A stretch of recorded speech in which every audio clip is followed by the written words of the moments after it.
100-এরও বেশি সেনা হতাহতের পর এবার অস্ত্রের মজুদে শেষ আমেরিকার। 5 সপ্তাহ চালাতে পারবে যুদ্ধ। ইরানের ফাঁদে কি আটকা যুক্তরাষ্ট্র?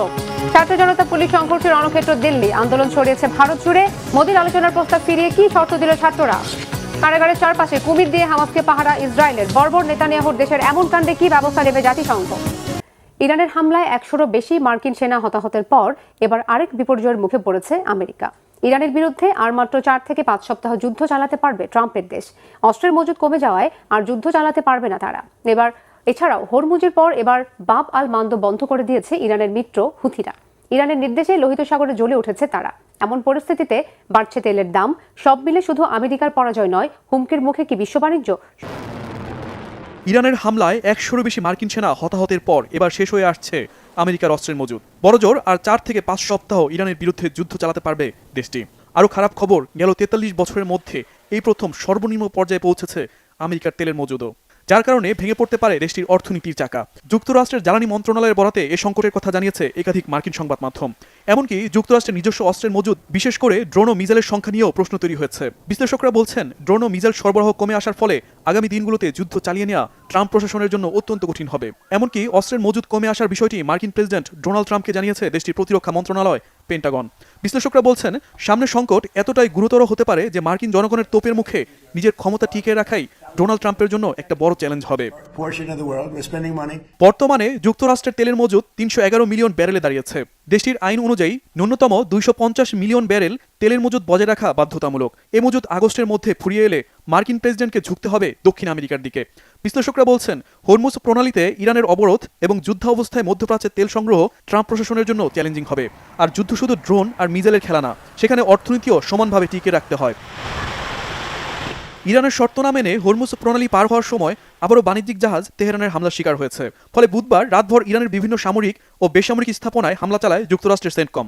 তেহরানের সলামচে বর্ডার ব্যাপকভাবে ক্ষতিগ্রস্ত হয়েছে। জবাবে জর্ডান ও বাহরাইনের বিভিন্ন স্থাপনায় মিসাইল ও ড্রোন হামলা বহাল রেখেছে ইরানের ইসলামিক বিপ্লবী গার্ড বাহিনী IRGC। এমনকি ইরানের নির্দেশে জ্বলে উঠেছে ইয়েমেনের হুথি গোষ্ঠী। লোহিত সাগরে সৌদি আরবের 2টি ট্যাঙ্কারে হামলা চালিয়েছে তারা। হরমুজ প্রণালীতে ইরানের হামলা এবং লোহিত সাগরে হুথিদের হামলা বন্ধ না হলে ইরানের সেতু এবং জ্বালানি অবকাঠামোতে হামলা বহাল রাখার হুমকি দিয়েছেন মার্কিন প্রেসিডেন্ট ডোনাল্ড ট্রাম্প। ইরানকে তাদের কৃতকর্মের জন্য চরম মূল্য দেওয়ার হুমকি দিয়েছেন যুক্তরাষ্ট্রের পররাষ্ট্রমন্ত্রী মার্কো রুবিও। ম্যানিলায় আসিয়ান সম্মেলনের এক ফাঁকে মার্কিন পররাষ্ট্রমন্ত্রী বলেন, একটি চুক্তির জন্য আকুতি মিনতি করছে তেহরান। চুক্তির বিষয়ে তাদের হুঁশ ফেরা দরকার। জাতিসংঘে নিযুক্ত ইরানের দূত আমির সাইদ ইরাভানি পাল্টা জবাবে বলেছেন, চুক্তির সব ধরনের সম্ভাবনা ভেস্তে দিয়ে আন্তর্জাতিক আইন লঙ্ঘন করছে যুক্তরাষ্ট্র। হামলা এবং চুক্তি এক মুখে দুই কথা বলে নিজেদের আদর্শের জায়গা ঠিক রাখতে পারেনি ওয়াশিংটন, এমন অভিযোগও করেন ইরানি দূত। এই পরিস্থিতিতে ইরাকের প্রধানমন্ত্রী আলী জাইদি তেহরান সফর করছেন। তবে ইরানের এত শক্তির পেছনে সহায়তা দিচ্ছে রাশিয়া, এমন চাঞ্চল্যকর তথ্য ব্রিটিশ সংবাদ মাধ্যম রয়টার্সের। প্রতিবেদনে মার্কিন গোয়েন্দাদের দাবি, গেল মার্চে সৌদি আরবের রিয়াদ এবং ইরাকে অবস্থিত মার্কিন গোয়েন্দা সংস্থা CIA এর অফিসে ড্রোন হামলা চালায় ইরান। ওই হামলায় প্রযুক্তিগত এবং গোয়েন্দা তথ্য দিয়ে সহায়তা করেছিল রাশিয়া। এ বিষয়টি আবারও প্রমাণ করে যুক্তরাষ্ট্রের সাথে যুদ্ধে ইরান শুধু একাই লড়াই করছে না, প্রযুক্তিগত এবং গোয়েন্দা তথ্য দিয়ে সহযোগিতা করছে চীন ও রাশিয়া। সরাসরি না হলেও পেছন থেকে সহায়তা করছে তারা। এদিকে সৌদি আরবের সঙ্গে একটি পারমাণবিক চুক্তি করেছে যুক্তরাষ্ট্র। বুধবার এ চুক্তি স্বাক্ষরের ঘোষণা দিয়েছে দেশ দুটি। এ চুক্তির ফলে ভবিষ্যতে সৌদি আরব নিজস্ব পারমাণবিক বিদ্যুৎ কেন্দ্রের জন্য প্রয়োজনীয় জ্বালানি সমৃদ্ধ করার সুযোগ পাবে। যদিও এই চুক্তিটি ইসরায়েল এবং মার্কিন কিছু আইন প্রণেতার জন্য উদ্বেগের কারণ হয়ে দাঁড়িয়েছে। তাদের আশঙ্কা, বেসামরিক পারমাণবিক কর্মসূচির আড়ালে সৌদি আরব ভবিষ্যতে পারমাণবিক অস্ত্র তৈরির সক্ষমতা অর্জন করবে। ব্যবসায়িক উদ্দেশ্য সাধনে ট্রাম্প প্রশাসন এই চুক্তির দিকে ঝুঁকলেও বিশ্লেষকরা বলছেন, সৌদি আরব পারমাণবিক অস্ত্র তৈরির সক্ষমতা অর্জন করলে ভবিষ্যতে যুক্তরাষ্ট্র ও ইসরায়েল বড় ধরনের হুমকির মধ্যে পড়তে পারে।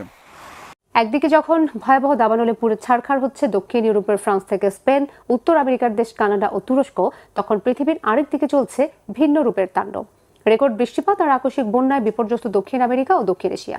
একই সময় পৃথিবীর বিভিন্ন প্রান্তে প্রকৃতির এমন বিপরীতমুখী রূপ জলবায়ু পরিবর্তনের এক আশঙ্কাজনক বার্তা দিচ্ছে বলে মনে করছেন আবহাওয়াবিদরা। ঘন সবুজ জঙ্গলের ওপর বিশাল ধোঁয়ার কুণ্ডলী ঘিরে বিমানের ওড়াউড়ির এমন দৃশ্যে প্রথমেই মনে হতে পারে, আবারও কি যুদ্ধ বাঁধল কোথাও?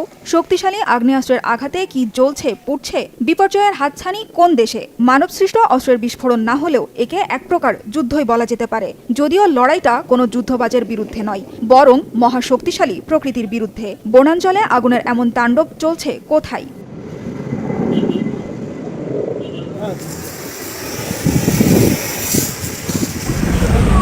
দাবানলের আগুনে দাউ দাউ করে জ্বলতে থাকা এই জঙ্গলের অবস্থান দক্ষিণ পশ্চিম তুরস্কে। ধোঁয়ার কুণ্ডলী ঘিরে ঘুরতে থাকা বিমানগুলো থেকে পানি ফেলে আগুন নিয়ন্ত্রণের চেষ্টা চলছে। তীব্র তাপপ্রবাহ এবং চরম শুষ্ক আবহাওয়ার কারণে চলতি মাসের শুরু থেকে তুরস্কের বিভিন্ন প্রদেশের বনাঞ্চলে দফায় দফায় আগুন জ্বলে উঠছে, ছড়িয়ে পড়ছে দাবানল। উজাড় হচ্ছে শত শত একর বনভূমি আর কৃষিজমি, পুড়ে ছাই হচ্ছে মাইলের পর মাইল এলাকায় থাকা বসতবাড়ি আর ব্যবসা প্রতিষ্ঠান। বনাঞ্চলের কাছাকাছি থাকা বেশ কয়েকটি গ্রাম এবং পর্যটন এলাকা থেকে স্থানীয় বাসিন্দা ও পর্যটকদের নিরাপদ স্থানে সরিয়ে নেওয়া হয়েছে।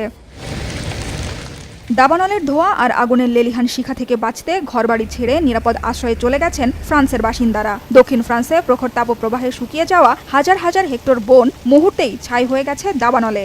আগুন নেভাতে নিরলস চেষ্টা চালিয়ে যাচ্ছেন প্রায় 800 ফায়ার ফাইটার। তবে আগুন ছড়িয়ে পড়তে ভূমিকা রাখছে বাতাসে ভাসমান আগুনের ফুলকি আর চরম শুষ্ক আবহাওয়া। একই চিত্র স্পেনেও। ভয়াবহ দাবানলে পুড়ে গেছে দেশটির গুয়াদালাখারা প্রদেশের 32,000 হেক্টরেরও বেশি এলাকা। চরম তাপপ্রবাহের মাঝেই জীবন বাঁচাতে নিজেদের শহর রক্ষা করতে নেমে পড়েছেন সাধারণ মানুষ। সেনাবাহিনী আর আধুনিক প্রযুক্তি পৌঁছানোর আগেই ট্র্যাক্টর আর ওয়াটার ট্যাঙ্কার নিয়ে মাটি চষে আগুনের গতিপথের মোড় ঘুরিয়ে দিতে আপ্রাণ চেষ্টা করছেন স্থানীয় বাসিন্দারা। গাছের পোড়া ছালগুলো ঝরে পড়ছে। এগুলো বাতাসের তোড়ে কয়েক কিলোমিটার দূর পর্যন্ত উড়ে যেতে পারে, আর শুকনো ঘাসের উপর পড়া মাত্রই আগুন ধরে যায়। সময় মতো নেভাতে না পারলে এই আগুন কতটা ভয়াবহ রূপ নেবে তা কল্পনাও করা যায় না। প্রতিবেশী ইতালির সিসিলিতে দাবানলে ধ্বংস হয়ে গেছে জলপাই বাগান। কয়েক প্রজন্মের রক্তঘামে ভেজা ফসল কয়েক ঘন্টার তাণ্ডবে পুড়ে ছাই হয়ে গেছে, যা বিপন্ন করে তুলছে স্থানীয় কৃষকদের ভবিষ্যৎ। ফায়ার ব্রেক সহ সব ধরনের পূর্ব প্রস্তুতি আমাদের ছিল, কিন্তু বাতাসের গতি এত বেশি ছিল যে আগুনের তীব্রতার কাছে আমরা হেরে গেছি।